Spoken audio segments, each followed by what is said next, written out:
Lamala camps and lodges. James, come on up. Say hello to our IntelliTravel family. There's the clicker for you. Hi. And you're all set to go, sir. Good morning, everybody. Thank you very much for your time. I'm going to try and do the near impossible. I'm going to try and condense my entire life into 10 minutes. So I'm going to talk to you about Lamala that operates in northern Tanzania and in Uganda. I think we should be going live in just a second with a full screen. Good. I'm going to give you a little bit of context first of all, and that context is how we have behaved over the last 3 years, specifically in relation to our staff and our environment. I'm not going to read everything through. I just want you to take away the fact that Lamala stood by its staff. We were good people. We walked the talk. We had the first COVID protocols in East Africa, the first guests, and we did not make anybody in the entire company of 380 employees redundant.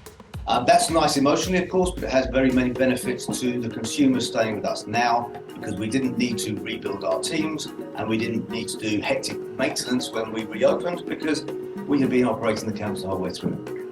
If you're interested, we did actually revert to full salaries by November 2021, and because my wife and I are both educators by training, I should give you a bit of extra context there. My wife is literally and figuratively my boss. She's the CEO and I just run the sales and marketing. So she is the brains trust and I talk. But we were both educators, and by December 2022, we actually paid everybody a 13th paycheck, so a second paycheck in December, in order to pay school fees for everybody with their kids at school.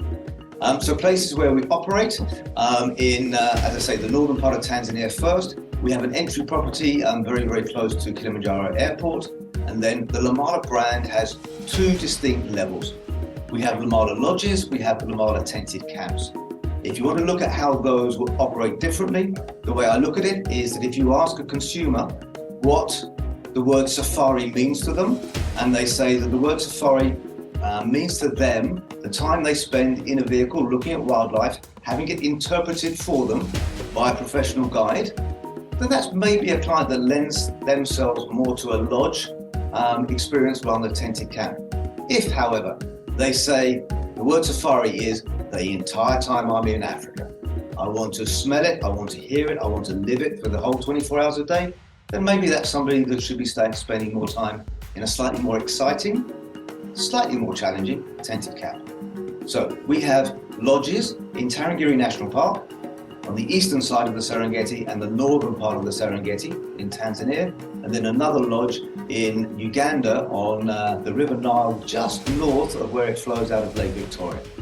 Our tented camps operate in Ngorongoro Crater, a permanent tented camp on the western side of the Serengeti, and then one tented camp that moves on an annual basis between the southern part of the Serengeti and the northern part of the Serengeti. So, property by property. Hamakop House by Lamala is our entry to Tanzania property. It is only 20 minutes drive from Kilimanjaro Airport. The reason why that is significant is because most of the flights for your guests arriving into Tanzania will arrive in the mid to late evening, which means they require an overnight before they go out to the bush. So we are ideally located. We're only 40 minutes drive from Kilimanjaro International Airport. We have a private airstrip just around the corner, and it's a small property of only 4 rooms on a wildlife and golf estate. My wife and I designed and built it, and full disclosure, we actually own this property personally. We built it to be the best place to recover from jet lag after a long flight across from North America. So Hamakop House, the 3 lodges I discussed with you earlier, Lamala and Pingo Ridge in Tarangire, Nanyuki on the eastern side of the Serengeti, and Kuria Hills in the north. To go through in order, Lamala and Pingo Ridge, as I say, is in Tarangire National Park. It's the closest national park to Arusha. It's often the first place that guests go to stay. It's called Pingo Ridge. It's named after the trees you can see in the foreground here, which are sacred trees to the local Maasai tribe. But the significance of the location is that Pingo Ridge is one of the warmer parks in northern Tanzania, and we have a prevailing breeze from the valley below. We actually are oriented to face the rising sun, so we have great sunrise views from all the rooms. And the park itself is renowned for its elephant population and for the baobab trees and birding. If I move quickly to Nanyuki, which if you remember is on the eastern side of the Serengeti, this is one of two properties where we insist that every single guest is escorted back to their room with a local Maasai askari. The reason for that is that we have a large lion population here and a large resident leopard population.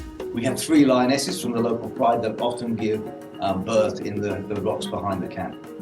It's going to sound a little bit counterintuitive, but if we move away from the camp, we offer our best walking here because it's open ground. We carry firearms, but we can take people out into open areas, stay away from the big and dangerous stuff, and look at the small stuff. If I go up north into Kuria Hills, as I say, is in the northern part of the Serengeti. We are about 45 minutes drive away from the Mara River. The Mara River obviously is famous for its wildebeest crossings in the height of the migration. I would encourage all of you, whenever you are thinking, or whenever you have a client thinking of coming on safari to Tanzania, to investigate with them what the word migration means for them. So for me, the wildebeest migration is 2.5 million wildebeest, Thompson gazelle and Burchell's zebra that migrate in a clockwise fashion the whole way through the Mara and Serengeti ecosystems. For most of your clients, I pretty much guarantee that it means a wildebeest jumping into a river and being eaten by a crocodile. Now, there is only one river in East Africa where that happens, and that's in the northern part of the Serengeti and on the western side of the Masai Mara in Kenya. This property is ideally located for that. As I say, we're a 45-minute drive away from those crossing points. As I say, we have the Lamala Tenti Camp brand. So Tenti Camp brands tend to have less facilities than the lodges. They have different leases with the national parks, which means that we cannot build with cement. So properties range from Marandutu, which, as I say, is the property that moves from the southern part of the Serengeti to the northern part of the Serengeti, depending on where the migration is intending. Ewanjan on the western side. Now, the western side of the Serengeti is renowned for the wildebeest passing through, but also for the fact that it has permanent water. And where there's permanent water, there are herbivores. And where there are herbivores, there are always what I call the paws, claws, and jaws. So the carnivores that prey on the herbivores. If you ever have a client that desperately wants to see a leopard, let me know. If you ask me to bet my life on finding a leopard on safari with a guest, I would choose Ewanjan Camp. There's a valley just beyond the property where we have 3 separate female leopards, and I know the 2 trees that they choose best. So that's where I would bet my life. Now, if we go back to the Ngorongoro crater. Now, the Ngorongoro crater is renowned or well known for being the largest intact caldera in the world. We are just back from the crater rim. So we're in a sacred grove of forested acacia. We have one big advantage over anybody else. We're right on the road down to the Ngorongoro crater. That means that we get down to the crater floor 20 to 25 minutes earlier than anybody else first thing in the morning. So imagine getting an early bird ticket to go and see the Mona Lisa in the Louvre. We also, things that most people miss, we're also the last people to leave by about half an hour. So we're ideally located, hot off the press. In fact, not even hot off the press, hot to trot on the press. In the next 4 or 5 days, we intend to be publishing the news that we're opening a new lodge on the Ngorongoro crater rim. This will take into account that Ngorongoro is at 8,400 feet above sea level. It can get chilly in the evening, and when there are clouds around, it can be quite damp as well. So this property will be opening December 2024. The announcement will be going out shortly, but it will take into account those conditions there. So it'll be much more cozy. If you're aware of the Danish phrase "hygge" for being comfortable, cosseted, looked after, spoiled, that is the ambition for this property. So you'll be seeing that on your news soon, I hope. Now, in the last 2 years, 3 years, we have done a lot of blessings and weddings. We actually have a lovely lady called Rebecca, who's an accomplished photographer and designer who does all these lovely blessings for people coming out on safari. And if you can imagine Maasai warriors and a lovely white wedding dress, it's very photogenic, so it works very well. I mentioned earlier that my wife and I are both educators by trade. we understand at Lamala that if you look after the kids, mum and dad are happy. So our Lamala Cubs program is very cool for us. I moved very quickly into Uganda. This is Wild Waters Lodge. It came second in the most Instagrammable hotel in the world award last year. It's dramatic. We have about 3,000 cubic meters of water a second flowing past this lodge. We operate the, actually I'm just going to show you that photograph because I like it.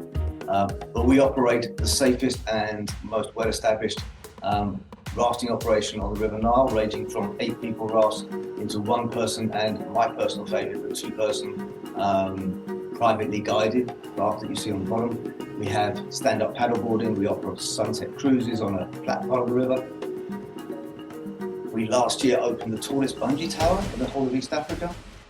We can offer horse riding to the local communities, as you see, using English saddles, mountain bikes, ATVs. We have a lot of activities there that we can use to keep people busy. I'm a little bit early, but I think I've timed that about right for 10 minutes. Thank you all very much.